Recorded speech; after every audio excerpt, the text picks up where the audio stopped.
6 months before my house became a crime scene, I was still Judge Miriam Blackwood, respected in the courtroom, feared by criminals, and privately, broken. Harold was gone. I'd sat by his bedside for months, watching cancer take him one painful piece at a time, until all I could do was hold his hand and say goodbye. 28 years of marriage, gone in a whisper. Our old 1940s craftsman in Pinewood Estates felt less like a home and more like a tomb. Pinewood used to be a working-class paradise, blue-collar families grilling in the backyard, retired teachers pruning their roses. Then came the money. Suddenly, cozy ranch houses were being bulldozed for sprawling McMansions with 3-car garages and climate-controlled wine cellars. The old-timers, people like Walt Henderson, who'd been here since 1965, watched their property taxes soar, while the newcomers started throwing around words like neighborhood standards. And leading that charge? Bryn Ashworth Sterling. If you took every stereotype of an entitled suburban nightmare, wrapped it in designer athleisure, handed it a $20 kale smoothie, and gave it a god complex, you'd have Bryn. 45 years old, cruising around in a silver Tesla worth more than most people make in a year, she had a smile that looked friendly, but felt like a threat. She and her contractor husband had moved in just 2 years ago, immediately vowing to elevate Pinewood to its full potential. Translation: get rid of anyone she decided didn't belong. The first time we met, I was outside, hammer in hand, installing Harold's memorial fence. I didn't know it yet, but that moment would mark the start of a war I never asked for, and one Bryn would come to regret. Harold and I had planned that fence together during his final months, 6 feet of privacy, our sanctuary from the world. We dreamed of sipping coffee there at sunrise, watching the light spill across the yard without curious neighbors peering in. That morning, the air was heavy with the fragrance of his roses, 15 years of his careful tending still blooming, even though he was gone. I kept my hands busy, hammering, focusing on the sound of nails instead of the hollow ache in my chest. Then I heard it, the slow crunch of expensive boots on autumn leaves. You must be the widow. No condolences. No introduction. Just a cold, clinical assessment. Judge Blackwood, I corrected, wiping soil from my hands with deliberate calm. Right, the judge. She said my title as though it were something contagious. I'm Bryn. HOA president. We have a problem. From behind her, out came the pink tape measure, her weapon of choice. The metallic snap as it extended cut through the morning quiet like a whip crack. She measured the fence with exaggerated precision, lips pursed in manufactured disapproval. 6 foot, 2 inches, she announced. Our regulations clearly state a maximum of 6 feet. That's a $500 violation, plus immediate removal costs. I straightened slowly, every vertebra complaining after weeks of restless nights. Show me that regulation. Her manicured fingers rifled through a leather portfolio, the sharp click of her nails against paper sounding like tiny gavels. 5 minutes later, she still hadn't found anything, because it didn't exist. My fence was exactly 6 feet high.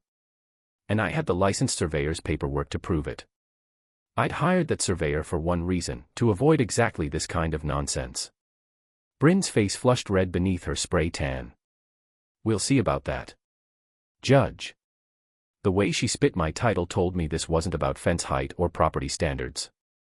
That night, I sat at my kitchen table, eating microwaved leftovers and sipping Harold's favorite bourbon. My laptop glowed in the dark as I pulled up court records, and there it was. 3 years ago, Sterling Premium Builders had stood in my courtroom, trying to con an 80-year-old veteran out of $30,000 for emergency roof repairs. The roof had been perfectly fine. I'd ruled against them, hard. Even referred them for contractor fraud. This wasn't enforcement. This was revenge. But Bryn had made one very big mistake. She'd picked a fight with a woman who'd spent 20 years sentencing murderers, rapists, and con artists without flinching. A woman who'd already faced the worst life could take from her, and survived. A woman who knew exactly how to weaponize the legal system in ways Bryn couldn't even imagine. I ran my hand along the rough grain of Harold's fence posts. This barrier wasn't built to shut the world out, it was built to protect what mattered most. Our memories. Our love. Our final project together. And Bryn Ashworth Sterling had just declared war on a federal judge's sanctuary. In my courtroom, we had a term for that kind of arrogance, Exhibit A in a federal case. Within 2 weeks, Bryn unleashed what could only be described as psychological warfare disguised as HOA enforcement. The certified letters started coming like clockwork, thick manila envelopes that even made my mailman wince with apology. 7 pieces of registered mail in 10 days. Each more absurd than the last. Violation 1, unapproved decorative garden feature. The offense: Harold's memorial stone. A simple granite marker etched within memory of love that grows eternal. Apparently, grief violated Pinewoods' uniform landscape aesthetic. Violation 2, non-regulation mailbox color. My black mailbox had been there since Reagan was president, but suddenly, it was creating visual discord. And then came the one that made my teeth grind. Violation 3, excessive bird feeding creating nuisance conditions. For my single, modest bird feeder. Cardinals, Harold's favorite birds. Watching them each morning had become my ritual. Coffee steam curling into the cool mountain air, their bright red feathers flashing like living embers. Sometimes, if I closed my eyes, I could almost pretend Harold might still walk up behind me, kiss my cheek, and join me on the porch. Bryn's letters tried to take even that away. Each one demanded anywhere from $2 to $500 in fines, threatening liens, legal action, and escalated enforcement. The expensive paper stock probably cost more than most of the violations themselves. But here's where 2 decades on the bench paid off. Back in law school, I'd memorized Colorado's HOA statutes after a landlord tried similar intimidation tactics. These notices. They had more legal holes than a mob lawyer's alibi. Real HOA fines must be reasonable, tied to an actual violation, and properly documented in adopted bylaws. Bryn's letters cited rules that didn't exist, and skipped mandatory hearing procedures entirely. So, I went to work. 3 long evenings in Harold's basement office, surrounded by his leather-bound law books and the faint, musty scent of paper that had soaked up decades of case history. I filed a formal complaint with the Colorado Real Estate Commission detailing every procedural violation. Photographed my property from every conceivable angle. Built spreadsheets cataloging her fake fines like exhibits in a trial. My evidence preservation training was about to be weaponized. But Bryn wasn't done. Thursday morning, while I was downtown sentencing a drunk driver, my new security cameras caught her latest stunt in glorious 1080p. She arrived with an entourage, her skeletal interior designer in head-to-toe white, and her personal trainer, apparently moonlighting as a property inspector. For 2 hours, they prowled my yard, manufacturing evidence. The designer pointed dramatically at Harold's roses as if 15 years of cultivation had personally offended her aesthetic sensibilities. The trainer, clipboard in hand, scribbled notes like protein shakes qualified him for property law. Watching the footage that evening, my stomach burned. They weren't just harassing me, they were creating fraudulent documentation to justify fraudulent fines. In my courtroom, we had a name for that: conspiracy to commit fraud. Then Walt Henderson knocked on my door, pipe tobacco drifting in with the evening air. "Judge," he said in a low voice, "this Bryn woman's been targeting folks. Remember the Rodriguezes? She forced M to take down their Virgin of Guadalupe statue. Called it non-conforming religious imagery. 800 in fines before they gave up and moved. What else?" I asked, pen already in hand. The single mom down the block. Her kids drew rainbows and hopscotch squares in chalk on their own driveway. Bryn fined her for defacing common area aesthetics. The pattern clicked into place like the final piece of a puzzle. Bryn wasn't just after me. She was running a harassment campaign against anyone who didn't fit her suburban masterplan fantasy. Hispanic families. Single mothers. Elderly residents. And now a widowed judge who'd once ruled against her husband's scams. This wasn't about fences. This was systemic discrimination, wrapped in HOA bureaucracy, backed by fake regulations, and enforced through fabricated evidence. My little fence dispute had just turned into the opening chapter of a criminal case. The scratch of my pen in Harold's quiet office sounded almost surgical. He used to say good legal strategy was like operating, precise, methodical, devastating when done right. I was about to perform major surgery on Bryn Ashworth Sterling's petty little kingdom.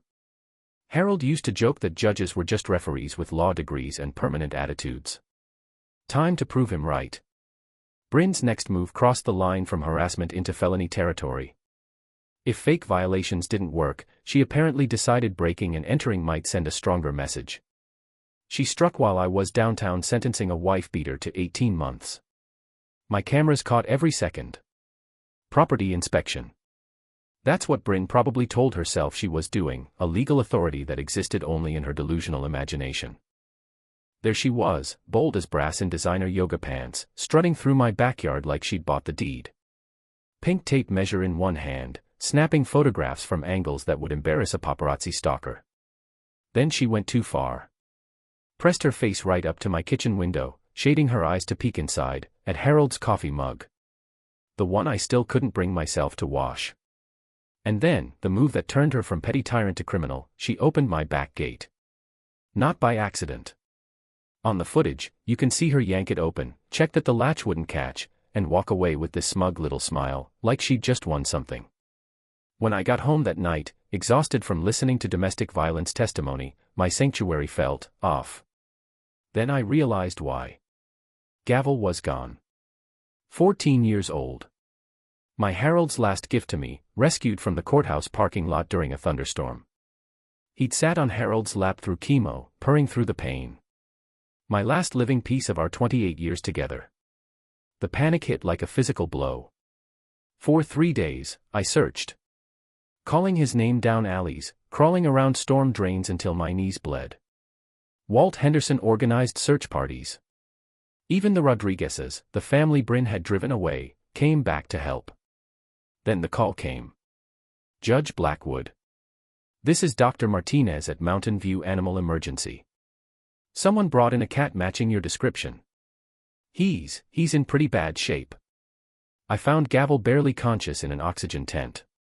Broken ribs. Dehydrated. Eyes wide with trauma. $800 in emergency surgery later, the vet told me something that made my hands shake with rage. These injuries are consistent with being chased by machinery, maybe high-powered leaf blowers. The stress alone nearly killed him. The truth was on my security footage. 1 hour after Bryn's illegal trespassing, her landscaping crew had stormed in with industrial leaf blowers, terrorizing my old cat through the open gate she'd left for him to escape. They chased him for 2 blocks until he fell into a storm drain, broken and dying. This wasn't harassment anymore. This was attempted murder of my family. Bryn had just committed multiple felonies against a sitting judge who knew exactly how to weaponize the legal system for maximum destruction. I changed every lock. Posted no trespassing signs. Filed criminal charges for unlawful entry and animal cruelty. And then I made my next move, one Bryn wouldn't recover from. I called Sarah Morgan, Channel 7's Pitbull investigative journalist.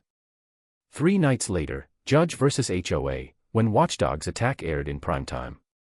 Sarah's piece showed everything, the security footage, the illegal trespassing, the crew chasing Gavel. And then she dropped the bombshell, Bryn's years-long targeting of minorities, single mothers, and elderly residents. The public reaction was nuclear. Donations poured in, not just for Gavel's vet bills, but for the legal war to burn Bryn's HOA to the ground. Justice for Gavel trended for 2 days. 3 law firms offered pro bono representation. The Colorado Attorney General's office called to discuss civil rights violations. And most beautifully of all, 5 more families stepped forward with their own horror stories. Elderly Mrs. Morgan, ordered to rip out the memorial garden she planted for her late husband. The Johnsons, fined into bankruptcy for the crime of building a wheelchair ramp for their disabled son. It wasn't random. It was a pattern, Bryn's vision of suburban perfection, enforced with cruelty, targeting anyone who didn't fit. But then, during my deep dive into Colorado's property protection laws, I found it. A weapon. Buried in the statutes was a charge I could use like a scalpel, unlawful entry with intent to intimidate. Same penalty as burglary. Stack that with animal cruelty, plus conspiracy for the landscaping crew. Suddenly, we weren't talking about petty harassment anymore. We were looking at a federal RICO predicate. That night, for the first time since the attack, Gavel curled against my chest and purred. The sound blended with the hum of my new security system and the quiet click of my keyboard, drafting the criminal complaints that would end Bryn's reign of terror. Harold always said judges were referees with permanent authority and long memories. Well, time to make good on that. She'd escalated from civil violations to felony assault. My response would be biblical. And Bryn. She panicked. The moment she realized her trespassing could trigger federal charges, she went nuclear, deciding the only way to win was to destroy my career first. Tuesday morning, a certified envelope landed on my desk. Colorado Judicial Discipline Commission letterhead. My stomach turned to lead. Inside. A fantasy novel masquerading as a complaint. Judge Blackwood abuses judicial authority to intimidate law-abiding homeowners, weaponizing the legal system for personal vendettas. She even had evidence, doctored photos making my memorial garden look like a junkyard, fake witness statements from her designer and personal trainer claiming I'd threatened them, and timestamps that would make a CSI tech cry with laughter. Then she leaked it. Political blogs hostile to my past environmental rulings picked it up and ran wild. Within hours, the headlines screamed, "Liberal judge terrorizes patriotic HOA." The comment sections. A feeding frenzy of strangers demanding my impeachment, my disbarment, and making creative suggestions for activist judges who hate America. 72 hours. That's how long I watched 2 decades of service get shredded online by people who couldn't spell jurisprudence but swore they understood constitutional law better than a federal judge. And then, salvation knocked on my door. Patricia, Pat Donnelly, silver hair, homemade cookies, sensible cardigan. She looked like everyone's retired librarian. What she didn't look like was a 25-year FBI veteran specializing in financial crimes, who had been quietly surveilling Bryn for weeks. "Judge, I think you should see this," she said, settling into Harold's chair with the calm authority of someone used to changing lives with a manila folder. She laid photographs across my kitchen table like a poker player revealing a winning hand. "Meet Bethany Sterling of Phoenix, Arizona," Pat said. 3 insurance claims in 2 years, mysterious flood, convenient electrical fire, miraculous vandalism. $400,000 in payouts. All gone before the grand jury could convene. It was like my judicial instincts were reading the evidence in neon lights. She'd done this before. Textbook operation: move into established neighborhoods, create conflict to justify claims, disappear before investigators connect the dots. And the piece de resistance. Bryn's current homeowner's application was filed under a false identity. That's federal mail fraud. Her $800,000 home was insured for $2.8 million. The application was riddled with lies, previous claims erased, identities altered, finances fabricated. Pat leaned in, voice low. "She's not coming after you because of old grudges. You're the distraction. She's keeping the spotlight on HOA drama while she embezzles the association's funds, and sets up the next accidental fire." The truth hit me like a gavel to the skull. This wasn't revenge. This was a con, carefully orchestrated, years in the making. While I'd been distracted by petty HOA violations, Bryn had been bleeding the emergency fund dry and laying the groundwork for an insurance scam that could wipe out our entire neighborhood. Pat slid a thick manila folder toward me, her eyes deadly serious. "Judge. Sterling Premium Builders. Bankrupt. License suspended for tax evasion." The HOA presidency was never about keeping lawns tidy, it was about access to community funds. You weren't a random target. You were a distraction. My pulse hammered as I flipped through the evidence: $340,000 missing from HOA accounts, falsified insurance claims, and a paper trail that screamed federal RICO case. Then came the gut punch. Pat leaned in.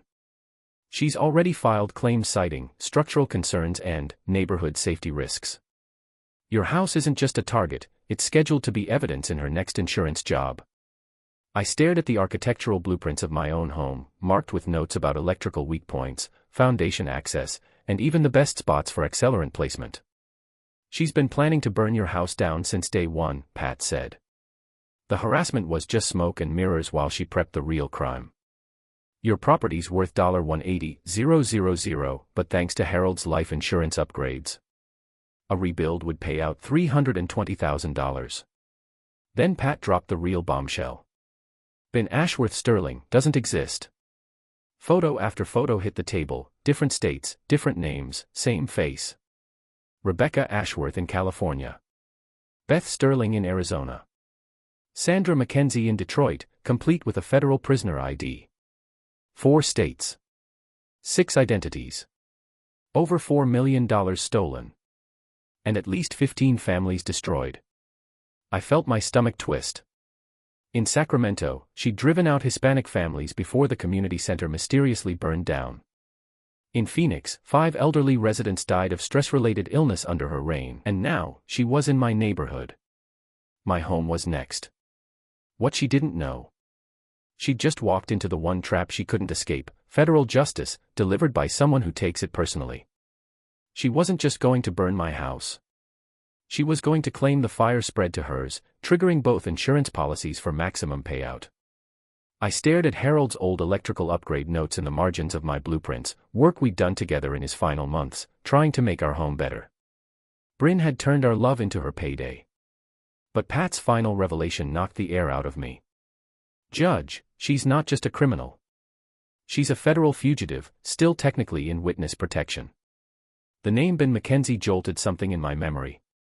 She'd testified against a Detroit fraud ring in 2012, done 18 months in federal prison, then vanished from the program in 2015.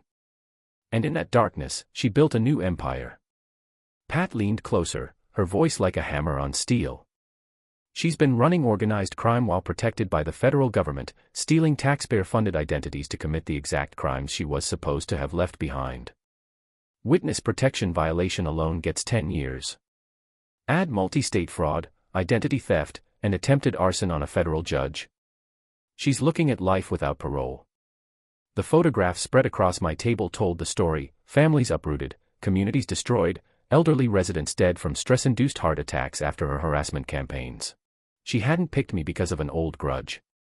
She had researched me, my husband's death, my finances, my schedule, my emotional weak spots, creating the perfect victim profile. But she'd made one catastrophic mistake. She picked a federal judge who knows exactly how to coordinate the FBI, Treasury, and every other agency that can burn a criminal empire to the ground. By Thursday night, my kitchen was a war room. Pat, Walt, and Rebecca Morgan, a legal predator in designer heels, a former federal prosecutor turned white-collar defense attorney who'd never lost a RICO case. She arrived from Denver with 3 paralegals and enough legal firepower to flatten a dictatorship. Rebecca laid out color-coded flowcharts like military battle plans. Judge, this isn't about HOA harassment.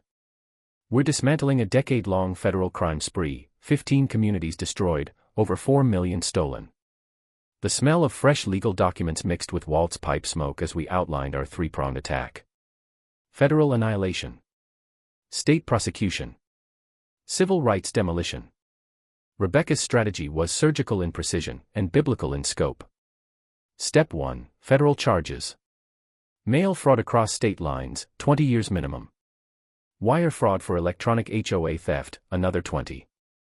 Identity theft using the Witness Protection Program, 10 years mandatory. And the crown jewel, RICO conspiracy for systematic community destruction, life without parole. She smiled like a shark scenting blood. We're talking about sentences that'll keep her locked up until climate change drowns the prison. Pat worked her retired FBI magic like she was still on payroll, coordinating with the Colorado Bureau of Investigation, Treasury Financial Crimes, and the FBI's Interstate Fraud Task Force. By morning, Bryn would have more federal surveillance on her than most terrorist cells. My job. Evidence preservation and victim coordination, skills I'd perfected over 2 decades in complex criminal cases. I knew Colorado's Open Records Act like scripture. HOA finances are public to anyone who knows how to ask. We demand 5 years of records and watch her embezzlement empire crumble in the daylight. Walt's Community Intelligence Network was our secret weapon. 60 years of neighborhood trust had built an infoweb the CIA would envy. Every family she'd terrorized was documenting everything. Mrs. Rodriguez was driving back from Phoenix with 17 witnesses. The Johnsons had disability discrimination records that could make a federal prosecutor cry tears of joy. And then, the tech upgrade. Pat turned my modest home security system into a courtroom-grade evidence machine, calibrated camera angles, high-gain microphones that could pick up conversations 3 houses away. Every fake fine, every harassment letter, every dollar skimmed from HOA funds, all captured in real time for federal prosecutors. Rebecca was equally ruthless on the legal front. Emergency injunctions to freeze HOA accounts, filed. Criminal complaints in 3 jurisdictions, filed. Civil rights violations with the Colorado Attorney General, filed. The financial hit would be catastrophic for Bryn. Under the Homeowners Protection Act, insurance companies had to notify mortgage holders of fraud investigations. That meant every one of her insurance scams would trigger audits and potentially destroy her credibility with every insurer in America. We knew cornered criminals got dangerous. Rebecca arranged protective surveillance for the most vulnerable residents, elderly neighbors, families with small kids. By midnight, our war machine was ready. The precision was beautiful. The scope was overwhelming. The outcome felt inevitable. Rebecca's final words still echo in my head. When we're done, Ben McKenzie, aka Bryn Ashworth Sterling, will spend the rest of her life in federal max. Her construction shell company liquidated for restitution. Every resident she harassed compensated, plus punitive damages. And will set legal precedents to protect communities nationwide. The hum of my upgraded security system mixed with the click of my keyboard as I wrote victim impact statements sharp enough to cut through any judge's composure. Harold always said patience wasn't just a virtue, it was a weapon, when combined with overwhelming force applied at the perfect psychological moment. Tomorrow morning, Bryn would learn that terrorizing a federal judge's community wasn't just stupid. It was life sentence, reputation destroying, legacy erasing, federal prison stupid. And then she proved it, by escalating from petty harassment to full-blown domestic terrorism. The attack came on Tuesday. It was the perfect afternoon for an alibi. I was downtown sentencing a wife-beater, and Bryn had clearly studied my public court schedule down to the minute. At exactly 2:47 p.m., my military-grade security cameras captured what she thought no one would see: unmarked trucks pulling up, a crew moving with surgical precision. These weren't landscapers. They were arson specialists. Coveralls, gloves, and equipment meant for one purpose: turn my house into an insurance fire big enough to spread into Bryn's property for a maximum payout. The footage showed it all. Accelerant highways snaking around my foundation. Unmarked propane connections wired dangerously close to electrical panels. Dead vegetation strategically placed so fire would jump the fence toward Bryn's $1 million victim property. The precision was chilling. The intent was undeniable. And the evidence? Federal grade, high definition, and absolutely damning. But Bryn's arrogance was nuclear. She actually arrived on scene, with a Channel 7 news crew in tow, claiming she'd received anonymous tips about fire hazards at the judge's residence. Standing right over her own planted evidence, she told the reporter, "Community safety is my only concern. When public officials ignore fire prevention, innocent neighbors could die." The brass on this woman could be measured in tons. Pat's surveillance network lit up my phone. Walt had snapped photos of every crew member. Mrs. Rodriguez recorded license plates that made police lineups unnecessary. Even our postal worker documented the suspicious activity, delivering what would be the last mail my house ever received. Then Fire Marshal Jake Morrison arrived for Bryn's requested safety inspection. 30 years in arson investigations gave him eyes sharper than a federal prosecutor's cross-examination. He crouched, studying the soil. "Judge, this isn't a code violation. This is premeditated murder." Soil analysis later confirmed it: professional-grade accelerants. Gas connections that violated 16 safety codes and carried fingerprints from Sterling Premium's own contractors. Whoever set this up knew how to kill someone and make it look like an electrical accident. And then Bryn hit her criminal crescendo. When Morrison refused to condemn my property, she tried to bribe him, on his department-issued body camera. Sliding a thick envelope across his clipboard, she purred, "Inspector, surely we can handle this efficiently. Community safety requires proper documentation." Morrison didn't flinch. "Ma'am, bribing a public official is a federal felony, minimum 10 years. And just like that, her misdemeanor harassment became federal corruption, insurance fraud, conspiracy, and attempted murder. Pat's network uncovered 3 other properties prepped the same way, all belonging to elderly residents or minority families. That's when federal agents descended on Pinewood like antibodies hitting an infection. Within hours, warrants flew. Accounts frozen. sterling premium placed under federal asset forfeiture. Bryn's carefully planted evidence became forensic proof of arson. Her own bribe became a corruption charge that stacked on top of everything else. That night, I sat in a war room of evidence boxes, surrounded by the acrid smell of accelerant that no longer reeked of destruction, but of justice, sharp and inevitable. She hadn't just wanted my property. She'd planned to murder me in Harold's house, cash in on the insurance, and call it an accident. But her arrogance had built her own cage. The dawn raids were already being coordinated. As Harold used to say, justice delayed isn't justice denied, sometimes it's just being sharpened. And then, at 3:17 a.m., it all went up in flames. Sleeping in Walt's guest room, my home already deemed unsafe, the explosion ripped me awake. From his window, I watched 28 years of my life erupt into hellish orange daylight. Our kitchen, our bedroom, the rose garden where Harold's ashes rested, gone in minutes. The fire was surgical, a controlled demolition disguised as an electrical malfunction. But Bryn had just set the perfect federal trap. My fireproof security system survived, capturing the crew entering at 2:45 a.m., Bryn's husband arriving at 3:10 with industrial acceleration gear, and, the crown jewel, her insurance claim time-stamped 47 minutes before the fire even started. By sunrise, the neighborhood had turned into a fortress of law enforcement. Neighbors brought blankets, coffee, and a fury so righteous the FBI took notes. And then Bryn, unbelievably, showed up. Designer athleisure, full makeup, and a fake look of concern for the news cameras, standing 50 feet from the crime scene she had orchestrated. It was the perfect setup, and she thought she'd get away with it. I was downtown that afternoon, sentencing a wife-beater, completely unaware that Bryn had timed everything using my own public court schedule as her alibi clock. My military-grade security cameras saw what she didn't think they'd catch: unmarked trucks pulling up at 2:47 p.m., a crew moving with surgical precision. These weren't gardeners. These were professionals, arson specialists in coveralls, laying accelerant trails like snakes around my foundation, wiring unmarked propane lines into my electrical panels, and stacking dead brush in strategic positions aimed right toward Bryn's million-dollar property. It was a plan designed for one thing: an accidental fire that would spread, hit both houses, and trigger maximum insurance payout. And then, her arrogance put the final nail in her own coffin. Bryn herself showed up with a Channel 7 news crew, standing on camera, warning about fire hazards, literally while standing over her own planted evidence. "Community safety is my only concern," she told the reporter with straight-faced confidence. Pat's surveillance network lit up my phone. Walt had full-frame photographs of the crew. Mrs. Rodriguez recorded license plates.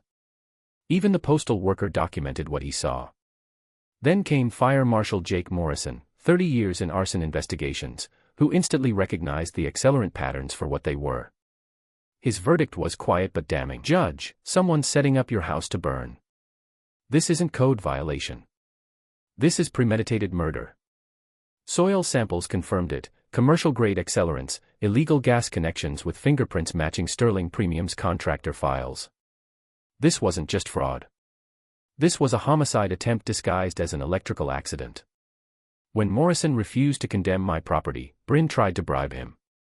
It was all caught on his department-issued body cam: the envelope, the words, the smirk. She'd just turned harassment into federal corruption. By nightfall, the federal machine was in motion. Warrants were issued. Accounts frozen. Sterling Premium was on its way to asset forfeiture.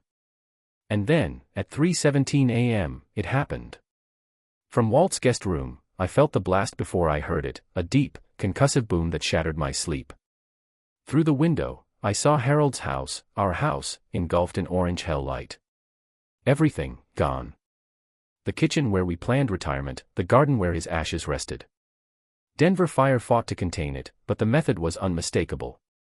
This was professional arson, maximum destruction, maximum payout timing. And Bryn's greed had just made my case bulletproof. The security system's fireproof casing had survived, recording every movement. Insurance investigator Jennifer Park dropped the final hammer. Bryn had filed preliminary damage claims at 2:30 a.m., 47 minutes before the fire even started. Neighbors swarmed with blankets and fury. And then, the crowning moment of stupidity, Bryn showed up to the crime scene in designer athleisure and full makeup, pretending to check on the community while standing just 50 feet from the house she'd had torched. This wasn't just going to court. This was going to history.